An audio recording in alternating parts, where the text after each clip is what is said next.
consequences of rebirth. So tonight we tackled about ang pag-aaralan natin is God chosen. We're gonna study God chosen. So bago natin pag-aralan yan, kilalanin muna natin yung fishers of men. Sorry, Yes.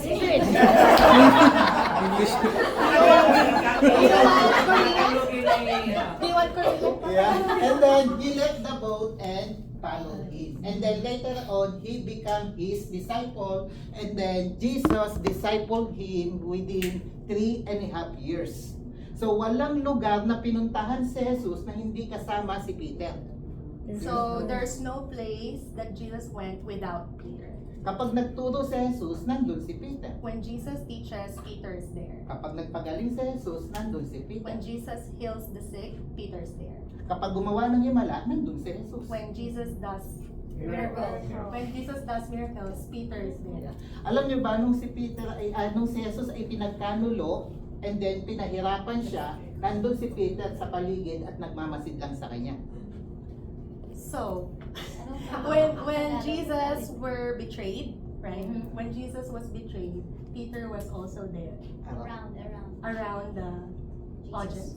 Around, Busy. Around. the vicinity. Somewhere nearby. Yeah, somewhere nearby when Jesus was being Busy. betrayed. Okay. At ang napaka-importante, And the most important thing is, when Jesus ascended into heaven, Peter is there. Peter is the eyewitness when Jesus ascended into heaven. So when Jesus ascended into heaven, everything is changed in his life. Dati, natatakot siya na ipakilala niya ang kanyang sarili bilang disipulo. before, Peter was scared to declare that he is the disciple of Jesus. But after the ascension of Jesus Christ, nag-iba ang kanyang pananaw. Kung dating takot siya, ngayon hindi na. So after the ascension of Jesus Christ to heaven, he changed. So Kaya nakapagsulat, now he's more courageous to tell the people that he's the disciple of Jesus. kaya nakapagtayo siya na iglesia sa Roma. That's why he was able to build a church in Rome. Kaya ini-encourage niya ang mga mananampalataya sa Roma, pinalalakas niya ang loob kasi sa probinsya ng Roma nakakaranas ng discouragement, persecution ang mga Kristiyano. That is why he is encouraging the Christians in Rome, because the Christians in Rome are experiencing persecution. Kaya sabi niya dito sa letter niya, That's why he said on his letter, in the as you verse, come to him, preparing Jesus, the living stone. So, stone or rock is a very significant in the Bible. When Moses and the Israelites came out from Egypt, go to the promised land, ang middle nyon is desert. the middle is desert. And then, the Israelites always complaining to Moses because there is no water at the desert. Complaining, and then si Moises ay nagpalabas ng tubig mula sa bato. So Moses was able to bring out water from a rock.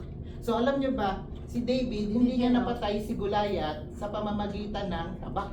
So did you know that David did not defeat Goliath using sword, Hindi sa pamamagitan ng sibat. not even a spear, Hindi sa pamamagitan ng pana. not a bow and arrow? Napatay niya si Goliath sa pamamagitan lang ng bato. He defeated Goliath using a rock.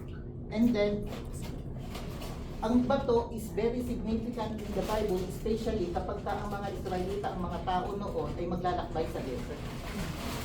So the rock is very significant In the Bible. in the Bible, Especially kapag naglalakad sila sa desert. especially when they're walking in the desert, Kasi nagiging landmark nila yun. because that becomes their landmark.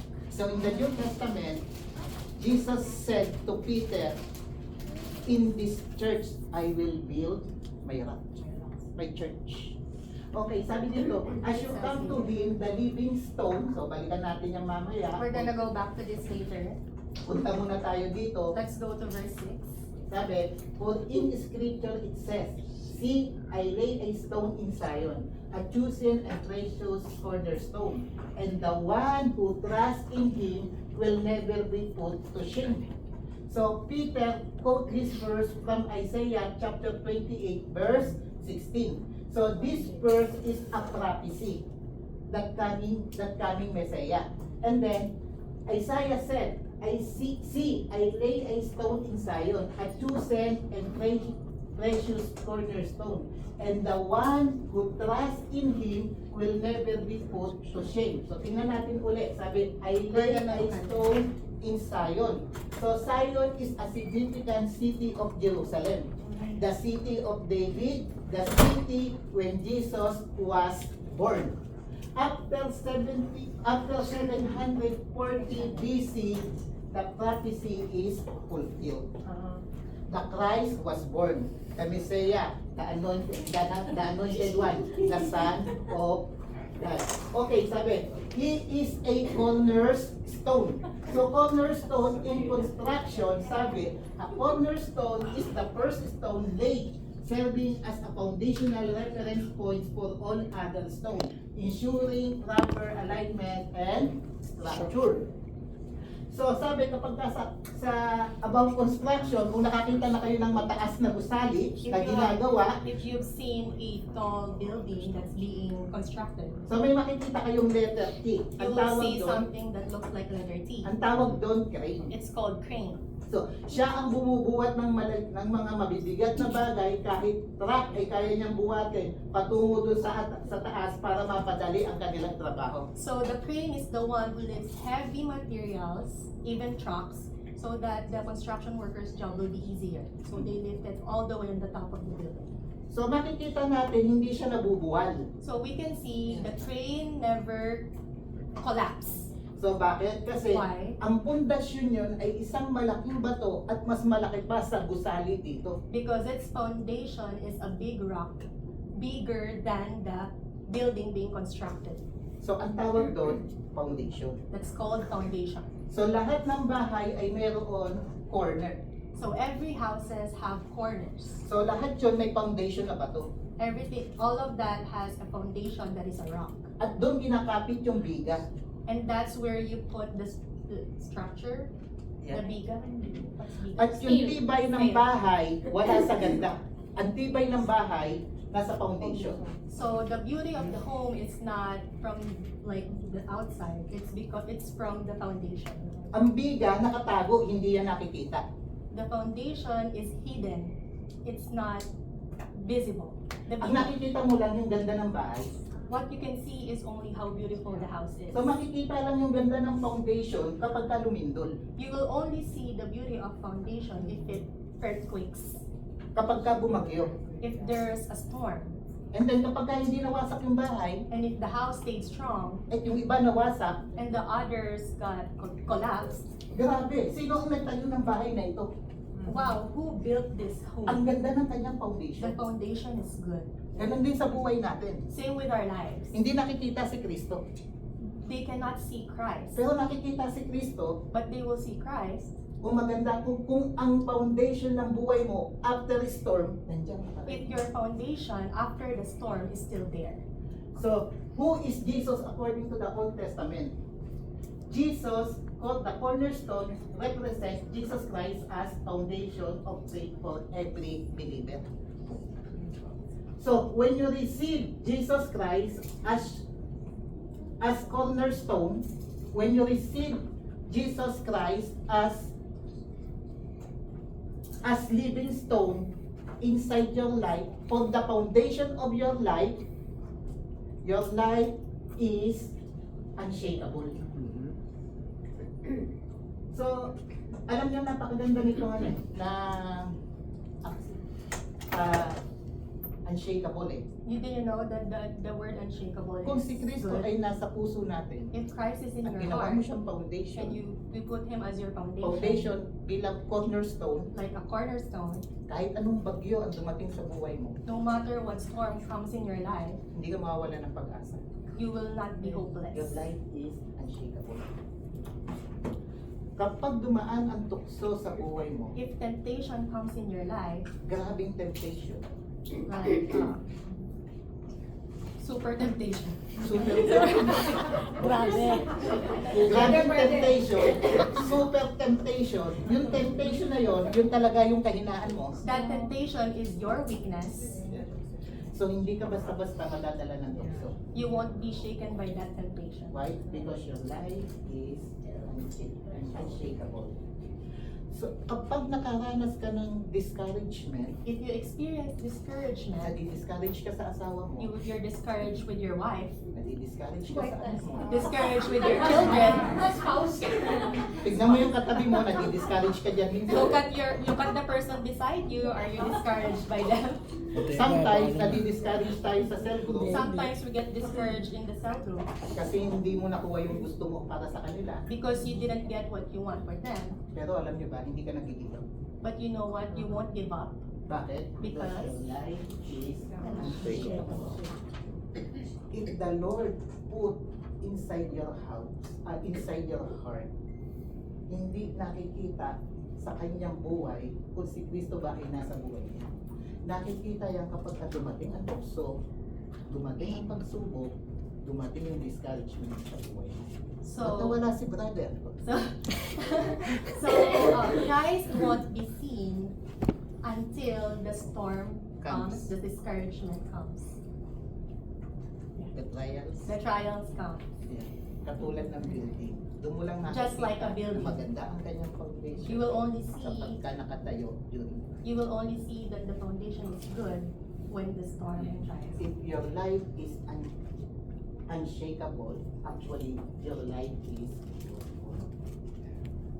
What is the fruit of our life? Love, joy, peace, patience, kindness, faithfulness, gentleness, self-control. Kulang ng isa. Dapat love, joy, peace, patience, kindness, goodness, gentleness, Self-control, Kira, what's the 7 fruits of the Okay, again, love, joy, peace, patience, kindness, goodness, gentleness, faithfulness, and then self-control. That is the fruit of the Holy Spirit in our life. Kapag ka dumating ang trials, If trials come, if dumating ang if temptation, temptation comes, pag dumating ang if discouragement, discouragement comes, from inside out lumalabas yung fruit of the Holy from Spirit. inside out, the fruit of the Holy Spirit comes out. So sabi, love. Okay na magmahal kahit yung mga hindi mananampalataya, nagmamahal yan. So it says love. Even the unbelievers, they love. Nagmamahal tayo We also love. sa mga kamahal-mahal sa atin. To all the people that is lovable. But the fruit of the Holy Spirit, kaya niyang mahalin kahit yung hindi ka mahal-mahal. But the fruit of the Holy Spirit can love even the person who is Kaya niyang unlovable. patawarin kahit yung mga taong hindi ka patatawad sa They, kanya. they can forgive even the people who is hard to forgive. Dapat lumalabas siya from inside out kapag ka dumating yung mga pagsubok sa buhay natin. It should come out from inside out when the trials come. If you receive the Lord Jesus Christ, your life is unshakable, fruitful, and then pangatlo, fresh. Third, fresh. So alam nyo ba, Did you know? yung mga taong edad 60 pero sa tingin mo 40, yun yung mga taong ang foundation sa Kristo. So the people that is 60 years old but they look how much? They look 40. They are the ones who Ang foundation has nila si Kristo. Jesus as their foundation. Kapag ka nakita nyo mukhang bata kahit may asawa na, ang foundation niya si Kristo. If you see someone who looks young, even if they're married, the foundation of that person is Jesus Christ. So, yung taong ang foundation si Kristo, fresh, mas humahaba ang kanilang buhay. So a person who has Jesus Christ as their foundation, they are fresh and they live longer. So, alam niyo na kung anong foundation ang gagamitin niyo. So now you know what foundation you will use. Yeah. Hindi lotion, Not lotion, hindi si Kristo. but Jesus Christ. So, okay, iwan natin to. Mary Kay. Balikan natin yung... So let's go back to 1 Peter. Okay, sabi dyan, as you come to Him, the living stone. So, sabi dyan, It says there. meron akong tanong. I have a question. Kung si Kristo If Jesus ay Christ binigay ng Diyos was given by God regalo sa atin as a gift for para us. maging maayos ang buhay natin. So our lives could Sa be better ikaliligtas natin, for our salvation, sa ikagaganda ng buhay natin. for the goodness of our life. Why people rejected you? Why do people reject? Yeah. Meron ba kayong idea? Do you have an idea? Do you have an idea? Why people rejected you? Sabi that, It says there, rejected by humans. But you said, rejected by Jesus. Do you have an idea why Jesus rejected? In spite Why of Jesus is ito being ay rejected? regalo ng Diyos sa buhay natin. Despite that God gave Jesus as a gift for us. Anything? Any answers? Yes. Well, 'cause we don't want to be accountable to anyone, even if it's for our own good, as humans. We don't like being accountable, Ayaw daw natin maging responsible. responsible. Okay. A lot of Is that the question? Why they rejected Jesus? Why, even though Jesus is a gift, why do people still reject? So Sam has an answer. I think because it sheds light on our sinful way of life, and I think people can't accept that and won't accept that because they see themselves as good. So parang hindi nila tingin na kailangan nila. Because they think they're good. Yeah. Jealousy? Jealousy for your part. Speak of the truth. Speaking of the truth. Actually, nakakapagtalaga. So, ang Muslim, they rejected him. Japanese, they rejected him. The Chinese, they rejected him. So, the Koreanese, they rejected him. The Koreans. Ito yung mga nakakapagtaka So, this is- nakakapagtaka talaga eh. So this So- is what I'm Because they don't wondering. believe him as God because he was man before. The Jews, majority of the Jews, they rejected him. Eh, ang mga Jews, kamag-anak, halos ito na Jesus. But the Jews were Jesus Christ's own people. Actually, pinangako talaga sa kanila yung Messiah na sa kanila isisilang. Actually, the Messiah was promised to be born in their Ang bloodline. tanong, bakit The question sila pa yung is- nauna ang nireject? The question is why did they still reject? Alam niyo kung bakit? You know why? Hindi ko alam. I don't know. Alam niyo kung bakit? You know Kasi why? may qualification Because ang there's a mga Hudyo. qualification. Because we're sinner. Yeah, may qualification ang mga Hudyo doon sa paparating na Messiah. So the reason why is because the Jew has a qualification for the Messiah that they're waiting for. Ang inaantay nilang darating, hari ng mga hari at paghaharian sila. What they're waiting for is a King of Kings that will rule over them. Ang paglilingkuran nila yung hari. And what they're expecting is that they will serve that king. Pero ang nangyari, ang dumating, alipin para paglingkuran sila. But what happened, the Messiah that came is someone who serves them as servant, As servant. as a servant. Kaya si Jesus, ekes na agad sa kanila. Kasi wala namang king na alipin. That's why they rejected Jesus, because there's no king that is a servant. Ang pangalawa, na rejected sa kanila si Jesus. Inaasahan nila na darating ang Messiah at ililigtas sila sa kanilang mga kaaway. So what they're expecting is that the Messiah will come to save them from their enemies. Tama naman, si Jesus ay dumating at iniligtas hindi lang ang mga Hudyo, pati ang lahat ng tao. It's true that Jesus came to save not just the Jew, but others as well. Kaya nga lang sa pamamagitan ng kanyang buhay sa pagpapapako sa krus. But the way is that through his life, he was nailed on the cross. And then sa mga Hudyo, And- ekes si Jesus. And for the Jews, Kasi Jesus is X. wala ka naman nakita na Diyos na ipinako sa krus. Because you won't see a God that is nailed on the cross. Pangatlo, kung bakit hindi Messiah si Jesus sa kanila. Third, on why they Ang disqualified inaantay nilang Jesus. darating is yung magbabago sa sanglibutan. What they're expecting is a Messiah that will change the world. Pero ang dumating, binago, hindi ang sanglibutan, kundi ang buhay ng mga tao. But the Messiah that came is not the one that will change the world, but will change the human's life. Kasi mas madaling magbago ng buhay kaysa magbago ng sanglibutan. Because it's easier to change lives than change the world. Mas madaling baguhin yung buhay mo kaysa buhay ng asawa mo. It's easier to change your life than the life of your partner. Kaysa buhay ng mga ka-coworker mo. Instead of the life of your coworker. Kaya si Jesus pumunta dito, hindi para baguhin ng sanglibutan, kasi para baguhin ng tao. That is why Jesus came here not to change the world, but the Kung binago lives. niya ang sanglibutan, hindi ang tao, kahit maganda na ang sanglibutan, sisirain lang ng tao. If Jesus changed the world, humans will still destroy it. Ang mga Hudyo, nag-aantay pa rin sila ng Mesaya. Jews are still waiting for a Messiah. Wala nang darating na Mesaya. There's no more Messiah that will come. Tayo nag-aantay din tayo, We're also waiting, pero hindi ng pagdating. but not for the coming Messiah, Yung pagbabalik. but the return of Jesus Christ. Kapag dumating si Jesus, When Jesus comes, hindi niya nadala-dala ang kaligtasan. He's not gonna bring salvation. Ang dala-dala niya na hukom. He's bringing judgment. There is no mercy. No mercy. There is no lawyer for you. There's no lawyer for us. So automatically, ang Diyos, hukuman niya ang lahat ng tao tinanggihan So siya. automatically, Jesus will judge everyone that rejected Him. Kaya may pag-asa pa. That's why there's still hope. Yung mga mahal ninyo sa buhay, asawa mo, Your anak mo, loved ones, your wife, your Kaibigan children, mo, your o friend, pismate mo, your co-worker, yung mahal na mahal mo, the person you na hindi love, nakakilala kay Kristo. who doesn't know Kapag inabot Christ, ni Kristo yan, when Jesus comes back, judge na siya.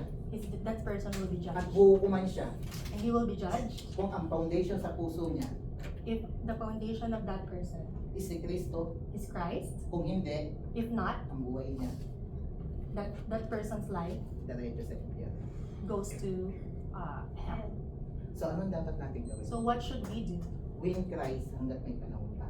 Win Christ hanggat may panahon pa. Win. Christ. Aalahin din naman. Win Christ until we have time. So, sabi diyan, you also. So yung letter hindi na para sa mga mananampalataya sa probinsya ng Roma. So it says there, you also, this is not for the Christians in the Rome anymore. Mhm. Ang letter ay para na sa atin. The letter is for us. For you, for me, and then for us. And then sabi niya, you also like living stone. We are a living stone. So, ano ang trabaho natin bilang living stone? Because Christ chose you as a living So stone. what is our job as a living stone? Because God chose us to be a living stone. So God chose you as a living stone. First, build spiritual house. Not physical house. So sabi in 1 Corinthians 19:6, your body is the temple of the Holy Spirit. Is in you. And then, ibibigay ng Diyos ito sa buhay natin. And God gave it to us.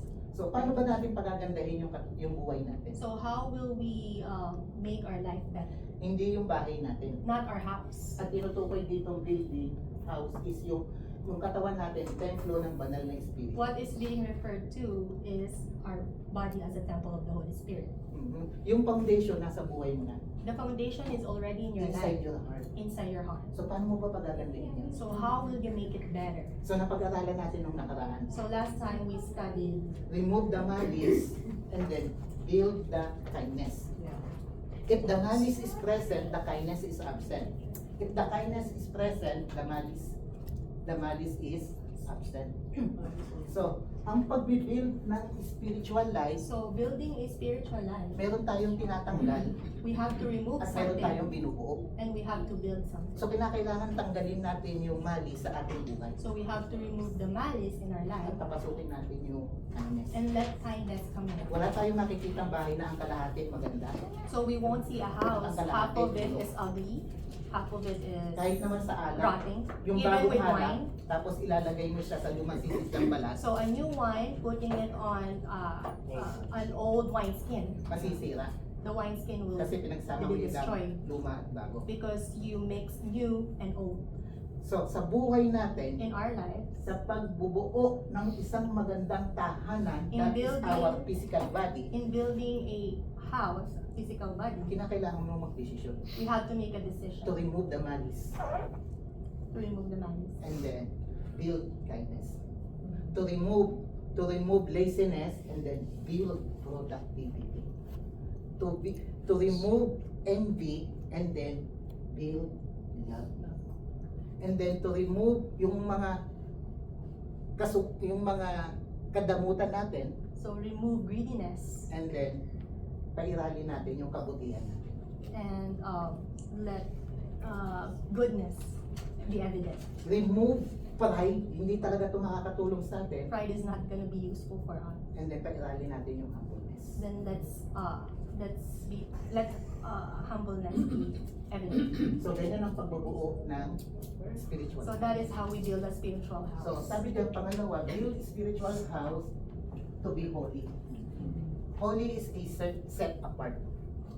Nang tinawag ng Diyos si Moises, nagbuo siya ng isang bayan. When Jesus called Moses, he built a city. Bayan?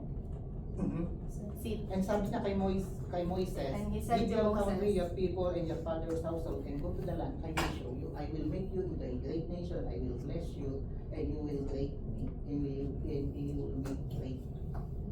And then, Is that nagkaroon ng isang malaking bansa na ang tawag Israelita. At ang kabilin-bilinan, Is that Abraham or Moses? sorry, Moises. Moses. Ay, Abraham. Abraham. So, si Abraham nagsimula sa kanyang isang malaking bansa na ang tawag Israel. So from Abraham, the Israelites came from. At nung naglalakbay na sila sa lupang pangako, ang sabi ng Diyos at kabilin-bilinan ng Diyos, So when they are walking in their journey in the wilderness, sabi God ng said, Diyos, huwag kayong makikibagay, huwag kayong makikisama, at huwag kayong makikihalo sa mga bansang nakapaligid sa inyo. I need help with that. Do not conform. Do not conform with. Do not conform any longer to the pattern. Ay, hindi pa yun. Do not conform with. Do not conform. So, huwag kayong Nations around. makikisama, Do not conform. Do not mingle. Do not huwag kayong makikibagay. Do not conform. Okay, parang isa lang yun. And then sabi, huwag kayong kukuha ng asawa sa mga bansang kalapit ninyo. Don't take a wife from other nations. Bakit? Why? Kasi ang mga Israelita nakaset apart para lang sa kanila. Because the Israelites are only set apart for them. So, ganun din tayo. So same with us. Yeah. Hindi tayo dapat nakikibagay. We Hindi tayo dapat shouldn't nakikisama. conform. We Hindi shouldn't tayo dapat mingle nakikitungo sa mga hindi mananampalataya. to unbelievers. Why? Because sharper iron sharper. Yeah. Iron sharpens iron. Kung cyclista ka at kasama mo lagi mga cyclista, magiging cyclista ka. If you're a cyclist and you surround yourself with cyclists, you'll become a cyclist. Kung ang barkada mo mga basketballista, sigurado kahit hindi ka marunong magiging basketballista. If your circle of friends are basketball players, for sure you will be a basketball Because player. iron sharper iron. Kung estudyante ka, high school at magka-college kayo at ang mga barkada mo nagdo-doctorate, sigurado kukunin mong kurso doctor. If you're in high school and your friends wants to do doctorate, for sure you will also pursue doctorate. Ano po natin to? Pagka ang kasama ninyo mga unbeliever, If you are surrounded by unbelievers, sigurado kahit Christian ka, mukha kang unbeliever. for sure even if you're a Christian, you will look like an unbeliever. Because we are set apart for God.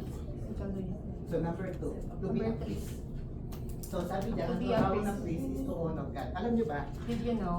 yung mga Israelita noon, hindi nila po pwedeng i-honor at i-glorify ang Diyos.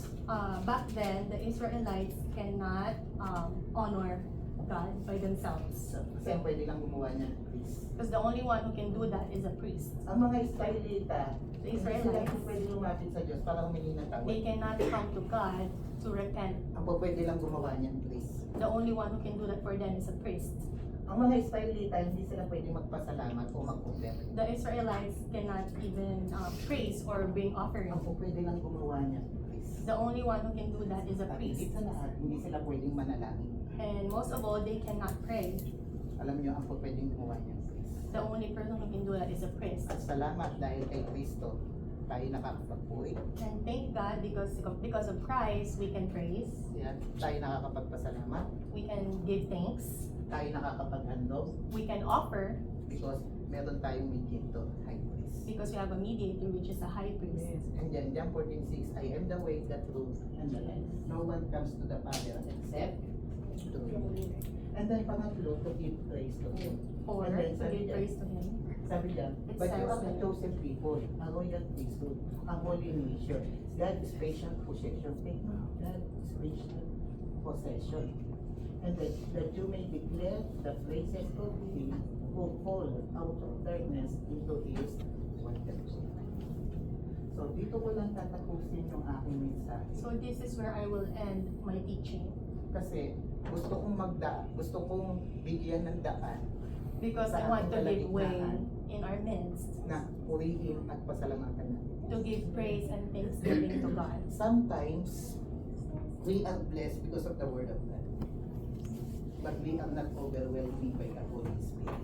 We are not being overwhelmed. Yeah, with the sometimes Holy Spirit. mahina pa rin tayo. Sometimes we're still weak spiritually.